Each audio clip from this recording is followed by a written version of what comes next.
সে police এবং বিসিবির কর্মকর্তাদের সামনেই আমাকে মারতে আসছিল। সাকিব আল হাসানের বিরুদ্ধে 3টি মামলা করবেন ব্যারিস্টার সুমন। এই 3টি মামলার ভিতরে 3টি কারণ রয়েছে। প্রথম নাম্বার কারণ হলো দেশের সাথে বেইমানি করেছেন চরম লেভেলে সাকিব আল হাসান। এবারে বিশ্বকাপে যেভাবে তিনি ইনজোর্ড নিয়ে, মাথার সমস্যা নিয়ে, চোখের সমস্যা নিয়ে খেলে শেষ পর্যন্ত হেরেও তার কোনো লজ্জা নেই, তিনি স্টেডিয়ামে বসে বসে হাসছেন। এই দেশদ্রোহিতার কারণে, এই দেশের সাথে বেইমানি করার জন্য 1 নম্বর মামলা করবেন ব্যারিস্টার সুমন সাকিবের বিরুদ্ধে।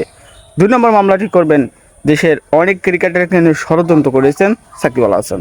প্রথমত, তামিম ইকবালকে বাদ দেওয়ার পিছনে সেই নেপথ্যে সাকিব আল হাসান অনেকটাই জড়িত। এই প্রমাণসহ উচ্চ আদালতে একটা রিট দাখিল করেছেন ব্যারিস্টার সুমন।